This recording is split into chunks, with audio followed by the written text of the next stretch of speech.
Hi everyone, so welcome to our last seminar. So this is today's outline. So first I will give you some reminder further about the term paper that you are going to write or you have written. So first we are going to talk about threats to internal validity.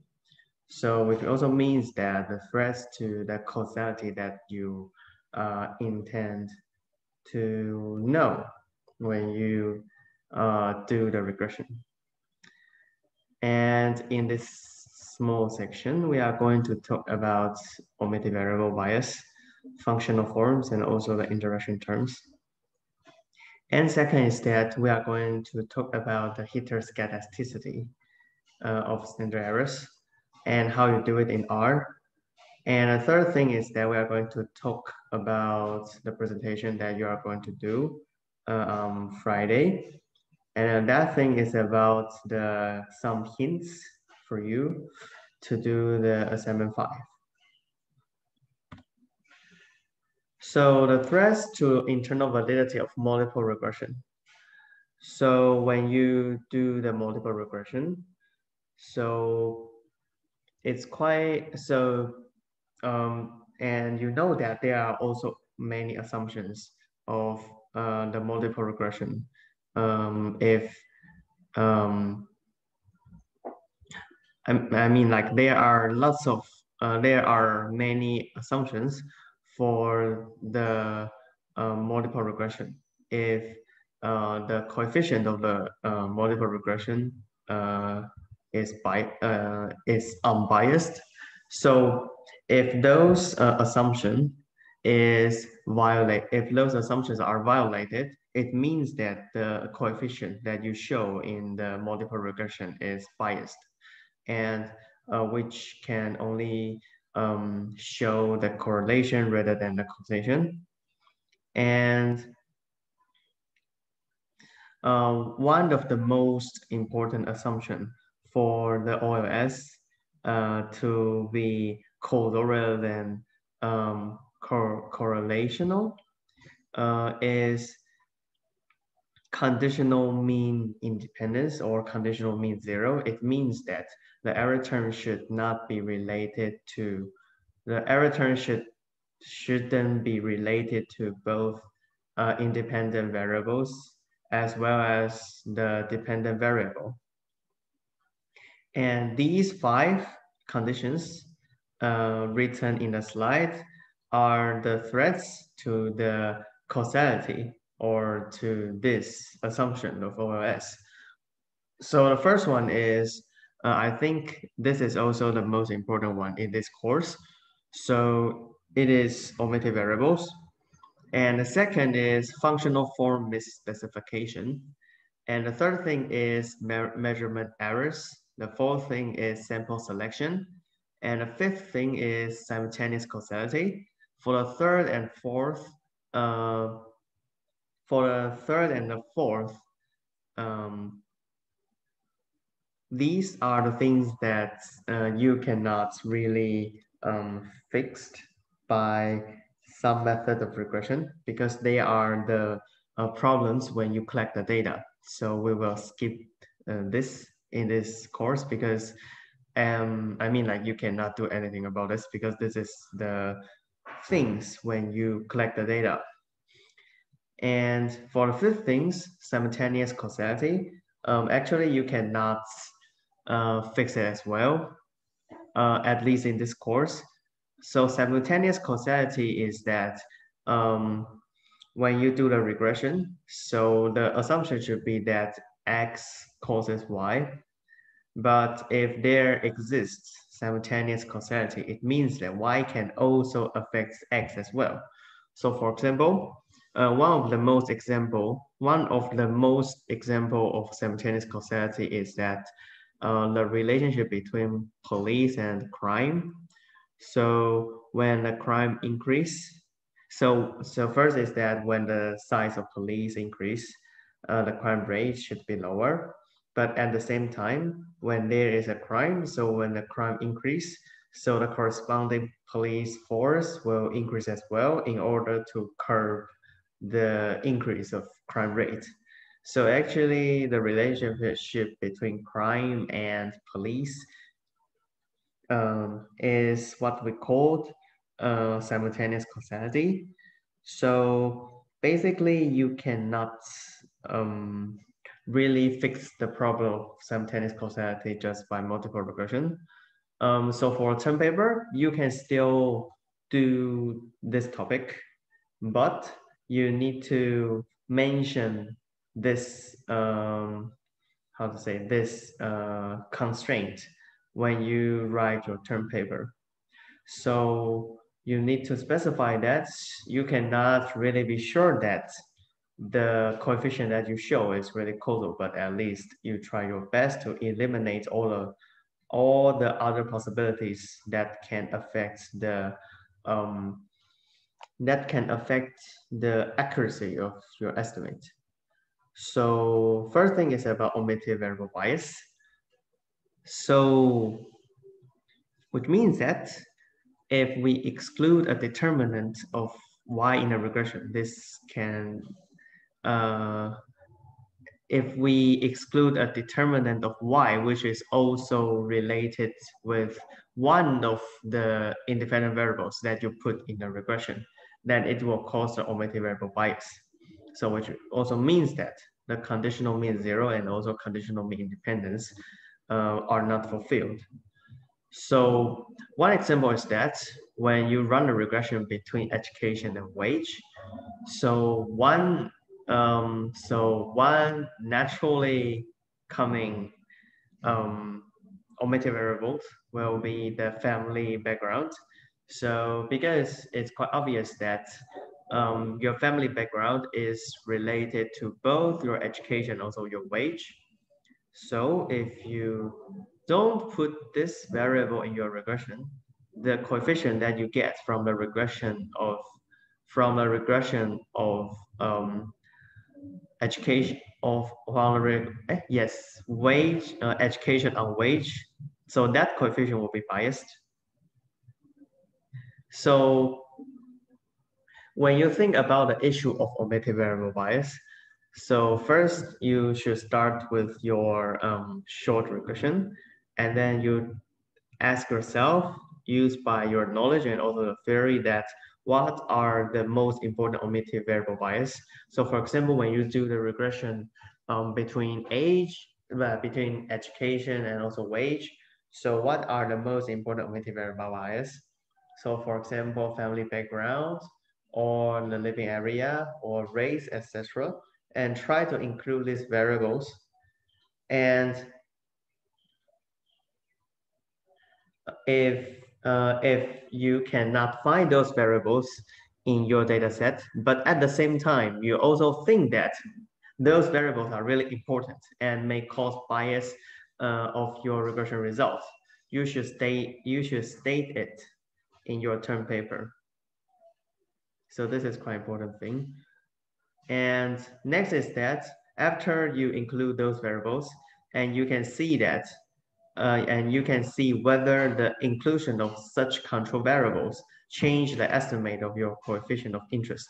So for example, if you include the family background in your regression and you see that actually the estimate of your coefficient of education on wage changes a lot, then it means that actually the family background is a valid controls. So if you don't include family background in your regression, then it means that the coefficient that you get is severely biased.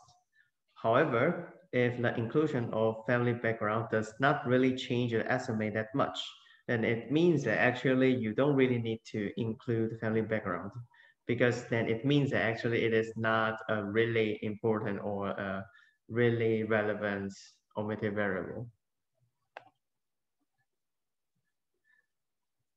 So the other thing is that if you don't have data on the variables that you would like to include, then you should, yeah, just like what I said, then you should state this in your term paper and say that this might cause some bias in your regression. And another thing about the panel data is that so you can control for the entity and also a time fixed effect. So basically, um, when you use the panel data variables, since you both have the entity dimension and also have time dimension, so you can control for the entity and then time in your regression. So the entity is that you control for some unobserved variables that vary across the entities, for example, either individuals or countries. And those unobserved characteristics are constant over time. And the other thing is that when you control for time, you create the dummy variables for those uh, year or month. So you control for those observed variables that vary over time, but have the same magnitude across entities.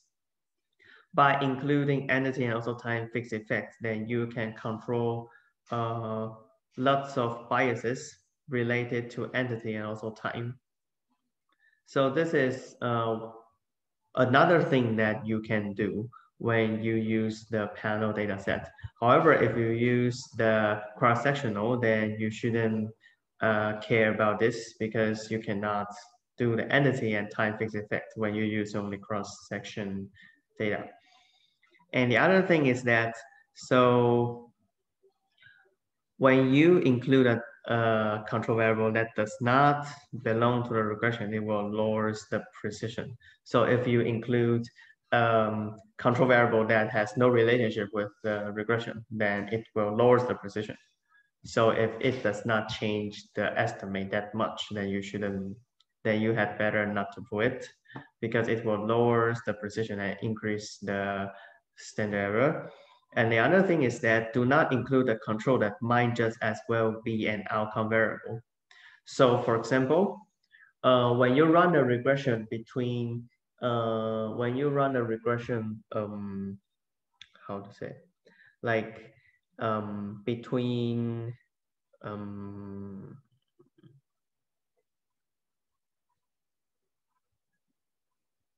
between rainfall and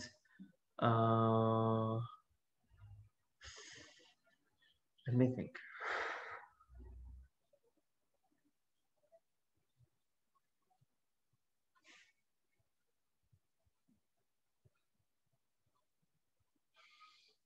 So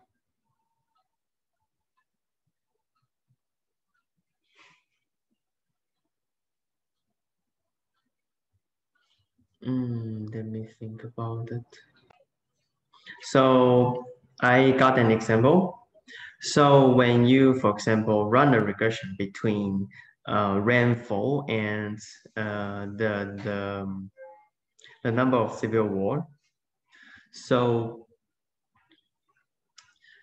what does it mean by do not include a control that might just as well be an outcome variable? So when you run the regression between rainfall and civil war, and we know that so when the rainfall is too low, so there will be a drought, and then the economy will become bad. When the economy become worse, then it lowers the cost of initiating the civil war, um, and also it makes the competition between resources um, stronger. So it may increase the number of civil war. So it means that the channel for the rainfall to influence the number of civil war is through economic growth.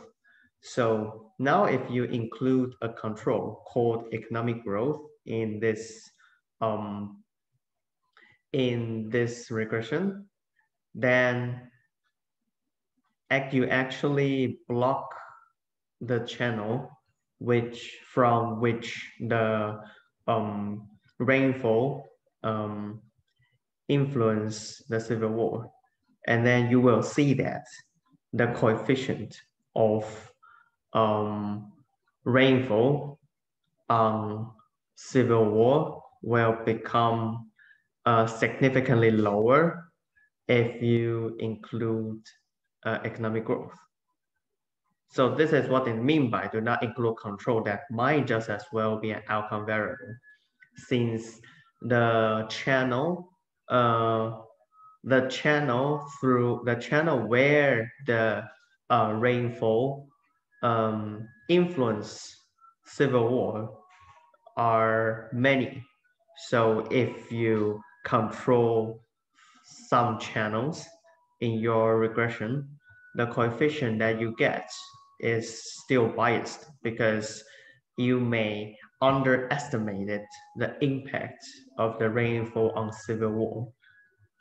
So so when you deal with the omitted variable question, so you shouldn't think that I just try to include as many as omitted variable as possible. You really need to think about what you should put and what you shouldn't put in the regression. And how to do it is also the is also what we try to grade about. So this course, so I would say that, so how to construct your regression and how to interpret the result of regression are the most important thing when we grade your paper. So you really need to think about the problem of omitted variable bias really carefully. And the next is about the functional form. So if the true functional form is nonlinear, but we estimate a linear regression, then it means that the coefficient that you get is still biased as well. So it means that the marginal effect of a change in variable might depend on its value. So I think this is easier to understand. So for example, you might think that experience has diminishing marginal returns. So it means that you don't gain as much from one additional year of experience when you have more experiences. So you will gain much more from your first year experience than your second year experience. So when we try to model this effect, then you can include the square term to see that whether the coefficient of square term is significant or not. Yeah, so for example, we still use the LNU data for reference. So when you try to run the square term, when you try to include the square term of experience, then you can see that first is that the coefficient is negative. So it's kind of confirmed our thoughts that the experience has diminishing return. And the second thing is that the t-value, the t-statistics of the square term is large as well. So it means that it's also significant. And so you can also plot the predicted log wage against experience to see that whether it is really has a diminishing return. And as we see on the slides, you can see that it has a highest point. And after this point, it start to decrease. So it means that the effects of experience on wage is really so the experience really have a diminishing return of wage.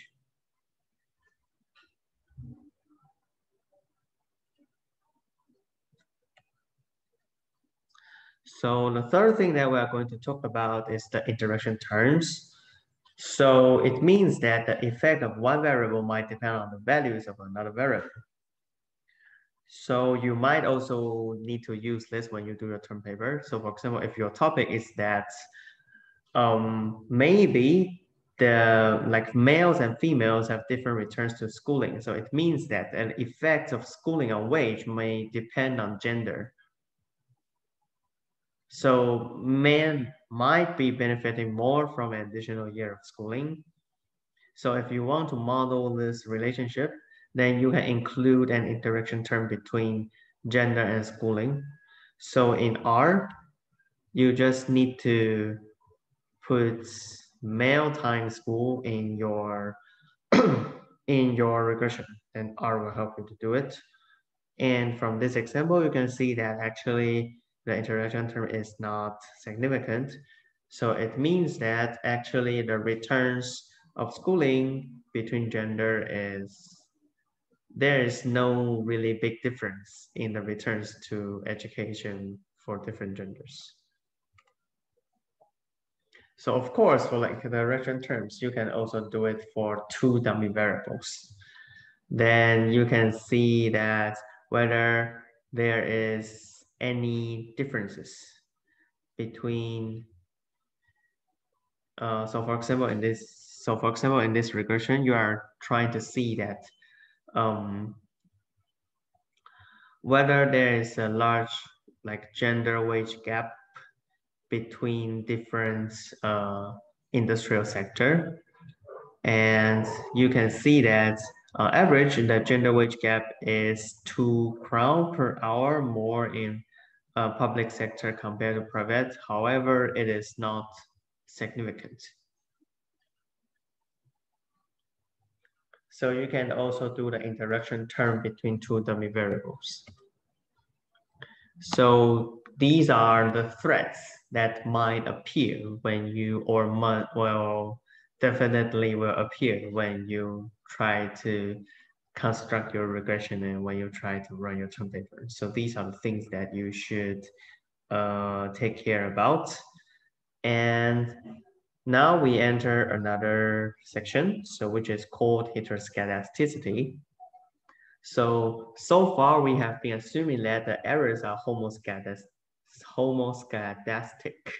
or have constant variance that does not vary with the value of independent variables.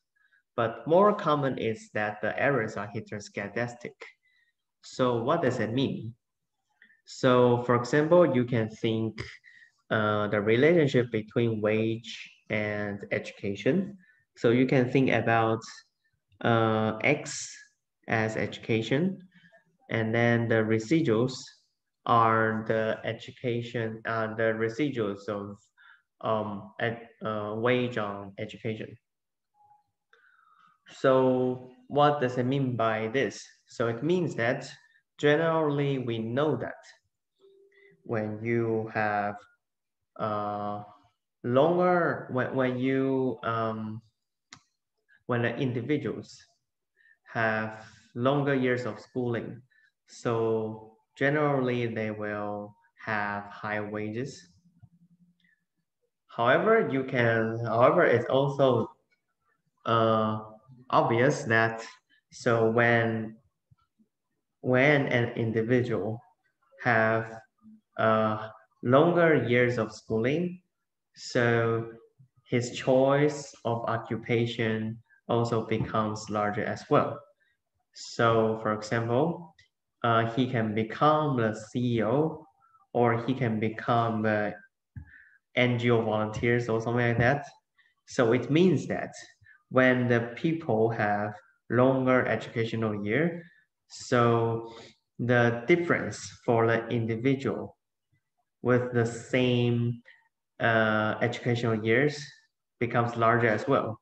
So for example, when you have only 6 years of schooling, so which means that you just graduate from primary schools, the occupation that you can choose or the wage that you can get is not that different.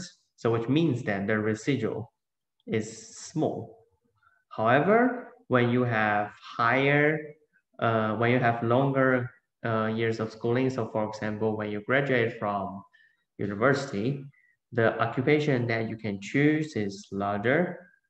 I mean, like you have much more choices than when you just graduated from primary school. So it means that the wage that you can get are much more volatile or like difficult to predict when you graduate from university. So which means that the residual when you have longer educational years becomes more spread. So which means that the variance of the residuals, the variance of your wage becomes larger as well. So in this situation, then we call that the errors are heteroscedastic, because it means that the variance of errors actually depends on the value of independent variable. So in this case, it is education. When I run the regression of wage on education. So this is what heteroscedastic means. So in reality, the assumption of homoscedasticity is unlikely to hold. So which means that generally, it is more likely that for the heteroscedasticity to hold. So when you use the homoscedasticity only formula for estimating standard errors, so it will give you the wrong standard errors. So which means that you will have wrong t-statistics and p-value as well, and then you will have a wrong inference. So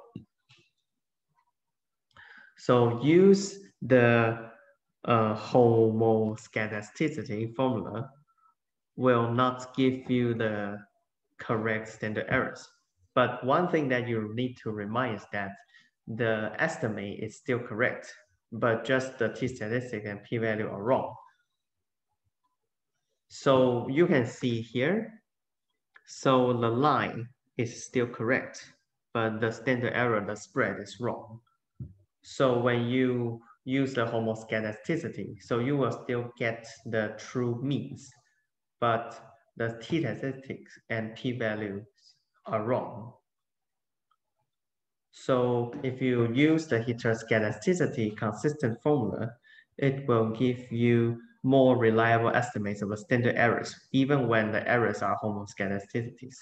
So I will recommend you to use the robust standard errors, which is also the heteroscedasticity standard errors. So these are how you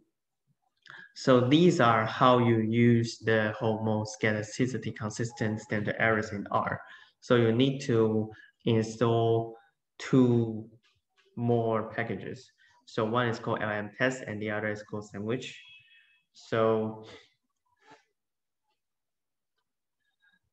you still run the regression, but then you need to then you can write a new command called coefficient test and then adjust the formula for the standard errors. So you can compare here. So the estimate is still the same. However, the standard error changed. And you can see that. So now the police size is not that significant compared to the homoscedasticity case. And linear hypothesis function is also used for the F-test as well. So you can take a look here.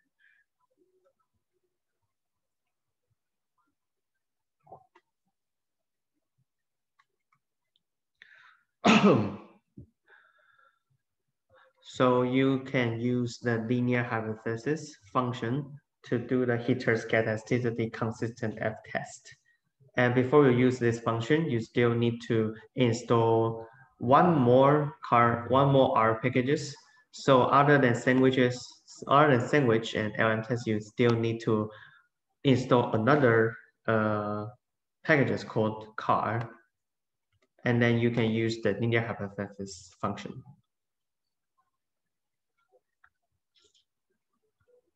So you can take a look. And then now we enter the information about term paper presentation. So basically you should do 5 or 6 minutes presentation of your term paper.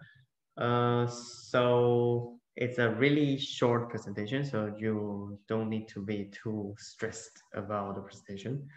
So basically, your presentation should include what you aim to do, and then how well you do it. So what aim to do is that what's your topic, and then next is that how you will do it, then which means it's your future plan, and then also talk about how far you have done until the day of presentation. So which means that your preliminary results. So I will suggest that you should use slides. And the other thing is that since the problems you will encounter are most likely similar, so you should make sure that you should take notes of feedback to other groups as well. So you need to take notes. So you should also listen to what other people's present, because because the questions that they ask might be also the question that you have as well. So this is some information about term paper. And then this is the hints for assignment 5. So regression with 2 dummies. And the third is that, so estimate a equation separately for men and women, then you should create 2 different or 1 more dummies for female and male.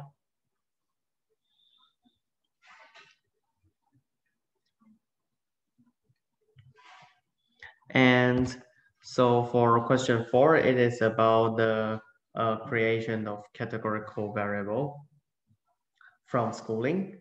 So I think I talked this before. So you can use either the factor command or the cut command for creating the categorical dummy variable from the continuous or discrete variables. And you should use one level as reference when you run the regression. So this is our seminars today, and this is also the last seminars. So if you have any questions about your term paper, so feel free to ask me by email. And then if you would like to have an appointment with me, then you can also write an email to me, then we can arrange for the possible time slots for me to have Zoom. So that's it, and thank you for your listening.